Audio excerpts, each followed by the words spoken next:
Our guest this episode, on the left, Stephanie Madrigal of Leominster, and on the right, Bob Pooler of Fitchburg. Thank you both for joining us. Issue 1 last year, pay for CEOs at S&P companies rose to a median of $12 million a year. That 8-figure package continues to rise as more companies tie CEO pay to stock prices.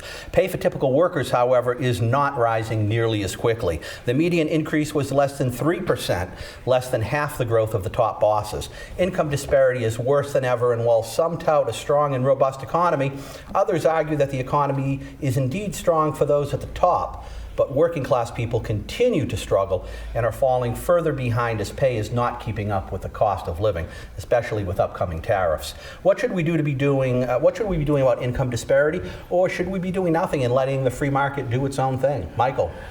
Well, it would be easy to say we should be doing something, but I'm not quite sure what that something is. This is a product of greed thinking that has really gone on for the last, I say, 30, 35 years. I'm not sure what government can actually do about it, though. Bob?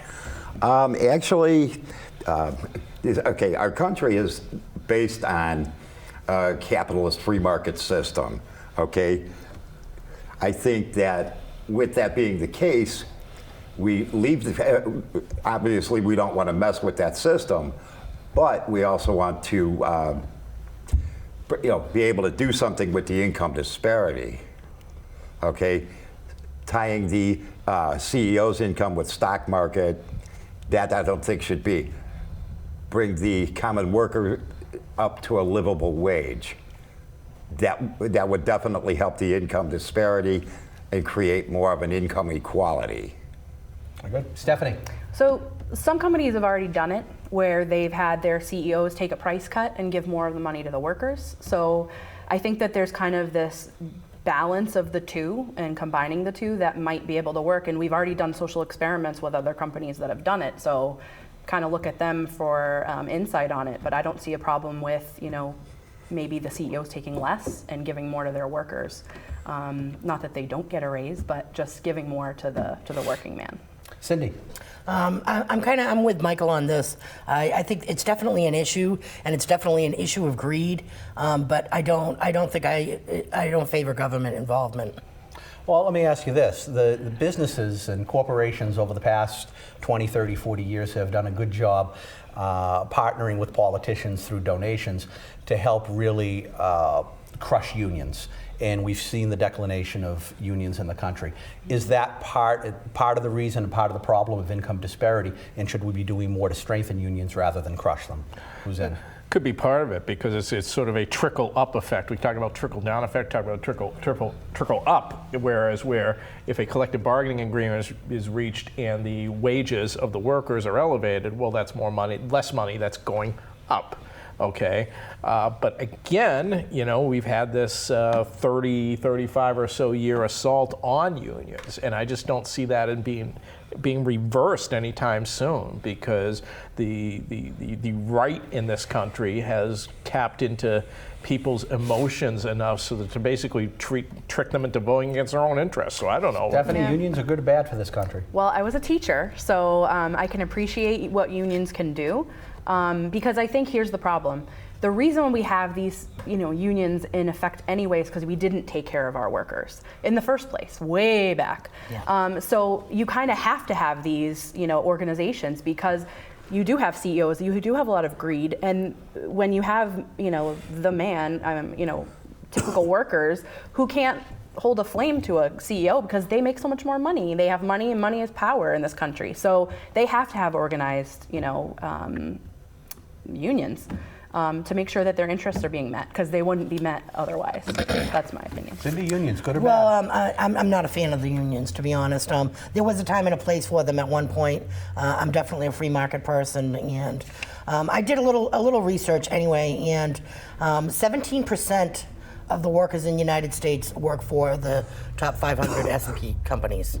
So that's 83% of Americans are working for small businesses.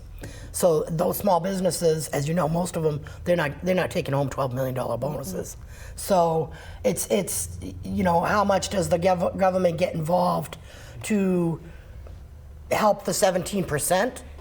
I mean, because those, even if you capped out bonuses of the wealthiest, you're still not doing anything for the small businessman that they may be limited how much they can pay out.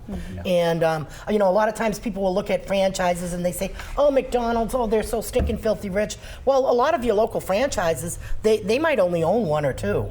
They're not multi-millionaires. I hear you crying for the CEOs and crying. No, I'm not crying for them. What do we do for I think it's terrible. It's for greed. workers? I think it's up to the workers to, if you don't think that you're being paid fairly, get another job. So when we look at someone like Elizabeth Warren and some of the others say, well, you know what, you have all this consolidation of corporations which are making it harder for workers to leave and choose different places. Do you believe in the breakup of big businesses that Elizabeth Warren I do. To a certain point, she does it's as no long as different Elizabeth than, Warren is not supporting. Long as The well, ones that not she doesn't fussy for support, Elizabeth Warren, Cindy will support. But I do think at some point there has to be. You have to stop them from just getting so. I mean, it's like Comcast and Verizon. It's like now that's it. You've got those two. The monopoly. And now we're stuck. So what do we do for workers? What do we do for workers, Stephanie? Well, first of all, the economy, they say it's so strong. Well, one person says it's super strong right now. Best ever. But yes, it's in a bigly way, in a huge way. But let's look at it this way. So the economy is based on consumer spending, right? 2/3 of consumers, so 2/3 of the economy, it comes from consumer spending. Workers are not going to spend what they don't have.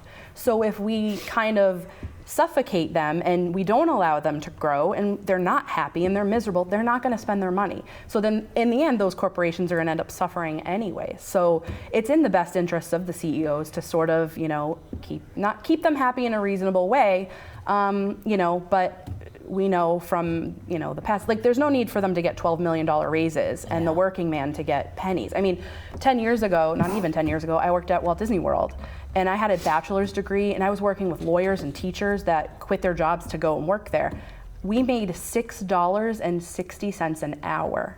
And people were working 8-hour double back, so they would work 16 hours in a row and then 10 days in a row. They've just fought to get a raise, so now they're making, I think, $15 an hour. But what's happening is instead of the CEO cutting his salary, it's now transferring to the consumers. So there's, it's sort of this vicious cycle. Yeah. Something has to happen. Yeah. Issue 2, Alabama just passed a law essentially outlawing all abortions. And there's about 14 other states that are following suit. Missouri, Georgia, Mississippi, bolstered by their belief that the new makeup of the Supreme Court has an anti-abortion majority. Looking at the judicial and political landscape, what is the future of Roe v. Wade, Bob Pooler? I say Roe v. Wade stands. In spite of the fact that we now have a strong, a strong conservative Supreme Court. Well, okay, I also think that this individual states are going to maybe loosen up on their abortion laws, but Roe v. Wade stands. Stephanie? I agree, and actually our newest justice, I believe the newest one, Brett Kavanaugh, agrees and says that Roe v. Wade is precedent. That's what he said during his interview. That's what he's been saying. So he said it's precedent, that it's, it is what it is and it won't change. I think that these states, mostly southern states, are kind of, it's more of a, not a point, but they're just kind of, I guess they are kind of trying to make a point. However, it's not really, I don't believe, going anywhere. Cindy? I don't think it's going anywhere either, and I don't think that the two latest Supreme Court picks are as conservative as people had anticipated. I think that they've already come down with a few rulings that might lean more towards the center, and so I think it probably surprised a few people. And I don't think either one of them is interested in overturning Roe v. Wade. It's more likely than not that Roe versus Wade is safe right now, but I stress right now. I mean, it's very tenuous, okay? So this is the thing.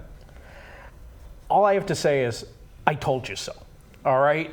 For 30 years, 20-something years, I've been telling anybody who would listen, I told you so. This was coming, okay? And this is what happens. Your moderates, your fiscal conservative social liberals in Massachusetts who say, well, I'm going to vote for Scott Brown. He's a safe Republican. I'm going to vote for Rick Green. He's a safe. No, he said he was pro-choice. Why can't I vote for him for Congress or Senate or what? Because you contribute, when you vote for Scott Brown or when you vote for Rick Green, you contribute to Mitch McConnell. You contribute to Kevin McCarthy. And what Mitch McConnell's life's work is to do is to get the most sicko right-wing Supreme Court in the history of our country, okay? And I'll tell you, Ruth Ginsburg's 85 years old, so you're going to rely on an 85-year-old heartbeat to essentially to see whether Roe versus Wade. Because I don't trust Kavanaugh. I don't care what he says on the record. I don't trust him. He's a weasel. Roberts may be the swing vote, but you know what? Ginsburg.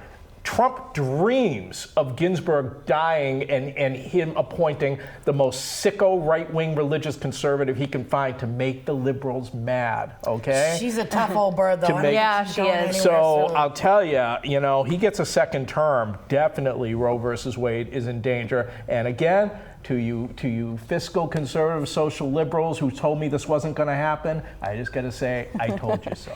So I guess I'm included in that, sort of. I consider myself more of a fiscal conservative. I'm more moderate. I mean, I'm in the middle. I voted both ways.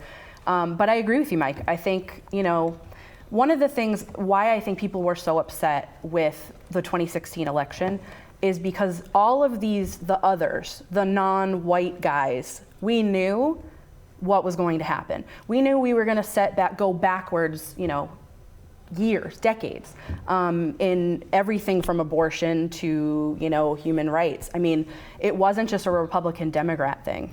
It was deeper than that.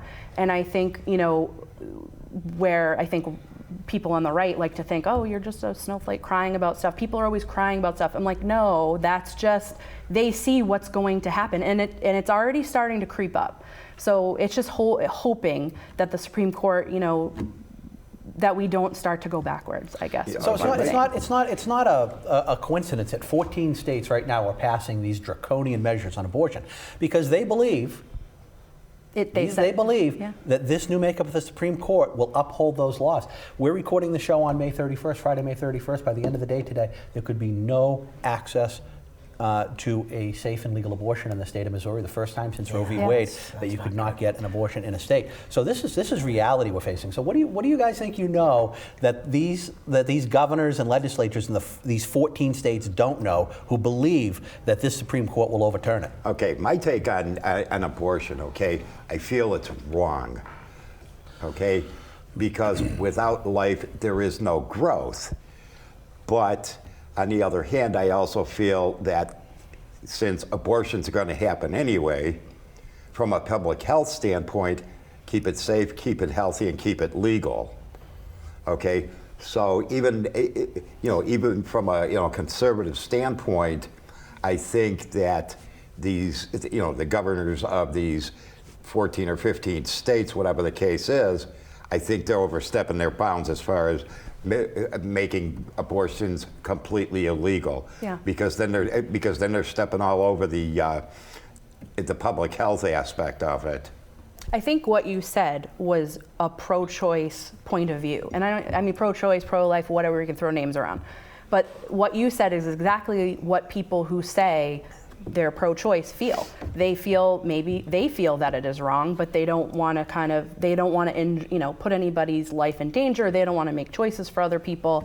So with that said, I think before we even have the discussion about abortions, to ban it just outright, we need to talk about the foster care system. We need to talk about the healthcare system and how we're going to help these people. We need to, maybe stricter laws on dads that aren't involved in their child's lives, that take off after they impregnate somebody who's now stuck with, something, not a burden necessarily, but on them it could be financially, and if they don't have a choice, and then the government then has to help. I don't know. Personally, I think in a lot of cases, women are using abortions as a birth control method. I think that's a common misnomer. They are using it as a birth control method. Okay, it's an unwanted pregnancy.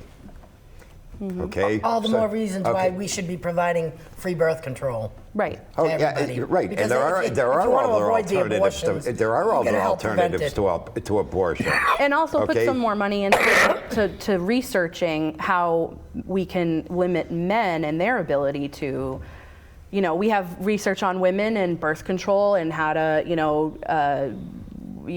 all these different things. I won't get into the anatomy of it, but we do all this, we spend all this money researching how we can limit women and how we can prevent pregnancies in them. But we need to look at the men too, because they're equal parts responsible for said pregnancies. So, I have a good method. It's worked for me.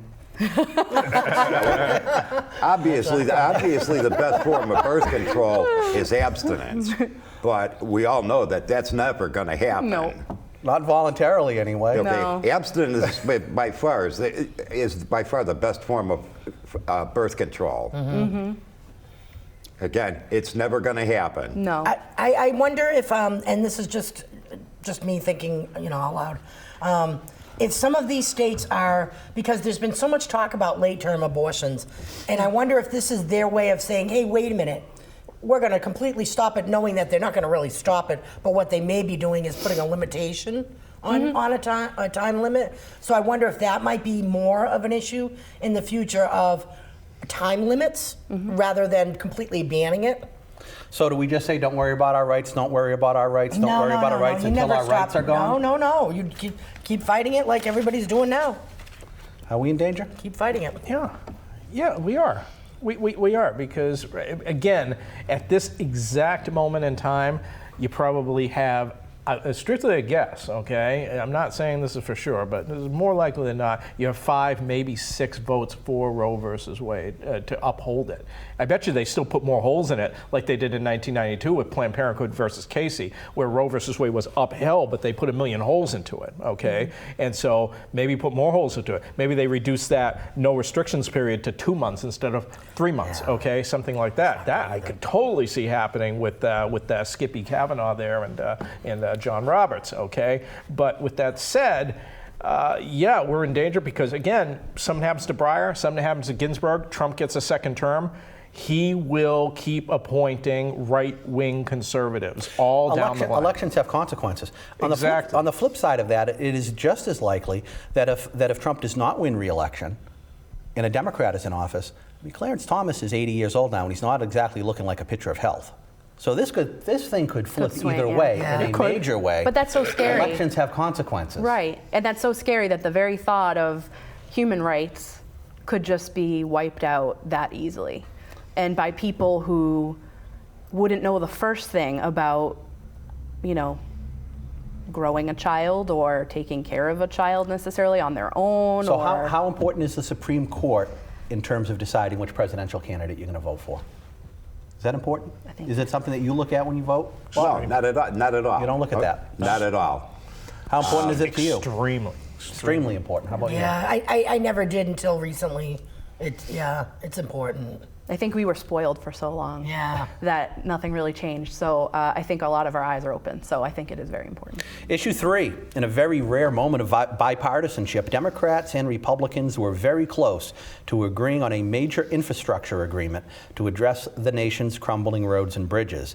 But then, at a planned meeting between the two sides, Donald Trump walked out of the meeting, stating that he would not work with Democrats until they ended the congressional investigations into him and his administration. Do you support his move? Why or why not? Stephanie? No. Just no. I'll just stop with that. No, I don't. Michael? No. No, absolutely not. Okay. Okay, and the reason I don't agree with Trump's walking out of that meeting and refusing to work with the Democrats, okay, if we are going to bring our government out of the divisiveness that we already have it in since the election of Donald Trump, and I'm a Donald Trump supporter, if we're going to bridge that gap, both sides of the aisle need to work together, whether the Democrats are doing these investigations or they're not. Yeah. He needs to be willing to work both sides of the aisle. not just the Republicans, not and work against the Democrats, just like the Democrats need to work with the Republicans. Yep. And let's face it, neither side is working with each other. I think this issue, though, would have been a great way to get both sides working together. He made a mistake doing that. Yeah. Absolutely, Because he made this a was one mistake topic doing that it. everybody agrees needs to be done. Both sides wants to do it. It looks like a win if you get it done. So he was angry because they had a meeting earlier about talking about impeachment. Well, he needs to get thicker skin and put that out of your mind. You're not there for impeachment. You're there for the infrastructure meeting. Yeah, right. That's And he should have exactly taken the meeting and he it. should have done Okay, it. that's And he made a exactly what mistake this is walking all away. about: is the infrastructure. Yeah. Not these He investigations. has a tendency to hold topics hostage based on his moment. Yeah, because he's a child. He throws Right, temper well, he threw a tantrums. tantrum, I mean, right. he threw a tantrum. Yeah. I mean, Bill Clinton and Newt Gingrich House of Representatives were literally in the midst of impeaching him, and they were working together on legislation. Okay? Yeah, you have to. I think, Yeah. and that's the thing about Trump, how he's so different than everybody else, in my opinion, not in a good way, because you have to look to that leader to bring people together. People may not do it on their own, or they may, but if he just talked more about working together and being in bipartisanship and sort of setting up that environment where it's going to happen and be successful, we would be so much further right now. But all he does is it's like Trump's world and we're living in it. But it's his own but reality on show. the flip side, you do still have the top Democrats Oh, yeah. that tend to do the same thing. They hold them at Well, bay. what Democrats have refused to work on legislation? Well, I've heard Nancy Pelosi and Chuck Schumer on a few different issues when they talked about immigration. When he talked about doing a DACA deal, they were like, no. And, we're not going to discuss immigration because he wants the border wall and there's no wall. Well, then forget the wall for now. We still got to solve immigration. Well, I think they They come forward with that. They've never refused to sit down and talk about It immigration. was I think Trump who they've- insists on a wall or a fence or Right. whatever you He want to call coupled it it in his as own one words. deal. Yeah. And he said said, all or nothing. yes, exactly. So he kind of held it come up with hostage. alternative proposals. That's what Congress is supposed to do. Yeah, Well, see, that's what they were in the room for. fact Your is, guy though, walked is out. other countries too have. For the infrastructure. I'm talking the about immigration. Well, you notice nobody's talking how's- about the immigration. Other it comes countries forward also every now and then. have but- border walls, literal border walls. Okay, why not put one here? Okay, we need to protect our borders, no matter how we do it. Okay, whether we put more boots along the border or we put that wall up, we need to protect our borders. Yeah. Not only on the south, but to the north, to the east, to the west. So just build a because- big wall around the country. Not necessarily around the whole country. Obviously, that's not possible. Then it won't work because all the bad stuff comes over the Over. ocean. Yeah. Well, yeah. Or it's in. Planes the can country fly itself. over walls. It's Boats already can here. go around walls. Yeah. We have a lot of coastline. We have a here. lot of work to do on ourselves, I think. We have a Yeah, country of definitely people who are our- ill. But as far Definitely our as refusing, I mean, Donald Trump said, infrastructure. well, we can't do infrastructure and do investigations at the same time. It's too. According to him. It's too much. Now, Yeah. Abraham Lincoln built the Transcontinental Railroad while fighting a civil war. I mean, talk about an infrastructure project, Yeah. right? The Transcontinental Railroad. This isn't about not being able to multitask. Does this cross the line to extortion, telling Congress you must end investigations against me, or else we're not going to fix any roads or bridges for the American people? It's funny that he seems to always walk that line of illegal, and I'm convinced he's not that smart. I think he knows how to pretend to be. I think he's just got a temper and he just throws a fit. I think one of the things he's that annoys entitled. me He about was him. born and raised entitled. He grew into money. He's never had to work from scratch to make something, and now he's got this position, and he's a TV guy. He calls the press conferences, and we're going to make this big announcement Thursday night at 8:00. Be there. It's a WWE event. So in this case, he did this for the TVs. He didn't do this, for the country. And Well, it's all about him. It's all about You him. know what was really striking is the other day when Bob Mueller made the statement, and the most really profound part of that statement is the Russians systematically tried to interfere and did interfere with our elections, and that is something that every American should be paying attention to. Yeah. Mm-hmm.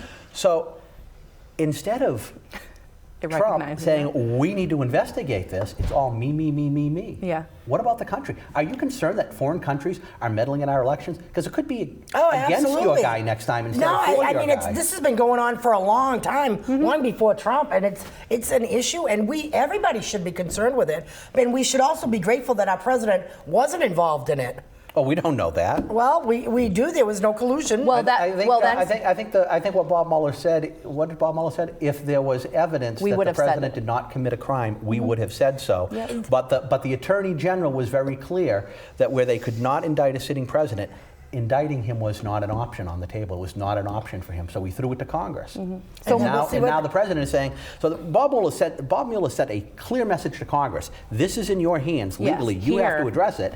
And then the president is saying, you don't. If you do investigate me, we're not going to get anything done in the country. Well, and he's saying, and Mueller is admitting that he doesn't have enough to clearly say yes he did it Well, or no he he can't didn't. press So the charges. It's like Correct. you're, The Attorney you're General- innocent until proven guilty. Yeah, the in this country. So For everyone except the president. He cannot indict the president Right. according to the president's well, then attorney let's see what general. Congress comes up with. They've got the report. Well, that's what So they're so discussing. you're in favor of continuing the investigation? You know what? At this point, let's investigate everybody. I don't really care. You don't care? If it comes out that he Do you did care? something wrong, it'll show. Do you care? I think that. I think after 2 years, if Mueller didn't find anything, nobody else is gonna. think But you I found think a lot. what Mueller did was How many present, indictments? and How he's many so frustrated. convictions? How many guilty pleas? Yeah. How much in asset forfeiture? And none of it involved Trump. Well, but that's And if he found nothing, he wouldn't have made that pointed message to Right. Congress if there I was would have nothing. found nothing. Well, and here's the thing. In reality, if we have a human being who is surrounded by people and they are all accused of doing something wrong, and all of these people go to jail but that person in the middle, he insulated himself. And in that sense, I said he wasn't smart, but he was smart in that sense. He insulated himself. The very closest people to him are in prison or, in big trouble. So he was untouchable because he patted himself with these people. So when you look at a person in real life, if that happened in reality, you would think that person was guilty, and they probably would be, and we would be able to convict them because they're not the president. But because he's the president, there's all these other, formality in these issues, and then of course we've got the Democrats versus it's just a big mess. But yeah, we should. Okay, let's take a look back to Richard Nixon and the Watergate scandal. Okay, they wanted to, they were going to impeach Richard Nixon, but they also wanted to bring indictments against him. Okay, and again, just like with Donald Trump, there are people that were pled guilty to different crimes, went to jail. Okay, same kind of a thing. The only thing is, Richard Nixon had the scandal against him, and my honest opinion, right at this point in time, is since Donald Trump announced his candidacy for president, the left has been trying to do nothing but destroy him. But did this happen to other? I mean, yes, there's always going to be Republicans and Democrats. But do you ever remember this type of division happening in the country? No, not at all. It's because he's not a Republican. He is a Republican in his own mind. He was just a Democrat, 10 years ago? Yeah. Something He went like back that. and forth a few times. Because it doesn't matter to him. It's not about the country. him. It's about him. And that's why when you call liberals, they're hate Trump and always hate, what's this new thing he's calling them? So the always hate Trumpers. He said it himself the other day, which I almost fell off the chair. But, but in any case, just to wrap it up, it's not, he doesn't represent, I hope that he doesn't represent what real Republicans Right feel. now in this country, who is more responsible for the division, Donald Trump or the Democrats? Trump. I think the media. The media is more responsible? Absolutely, the media. Okay, years ago, I don't think one person has that much influence on millions of people, but the media every day. Hitler? every You don't day, think every someone day, who's every day. on TV 24/7 trying to call attention to himself, making outrageous statements, going on tweet tantrums? Yeah. Anyway, I don't fall for it, so. I'm not listening to that. But definitely, I agree with Cindy. The media is the one. Bob, are what Stephanie, causes- thank you so much for Yeah, joining us. thank you for having We me. are out of time. We got cut off. Bye.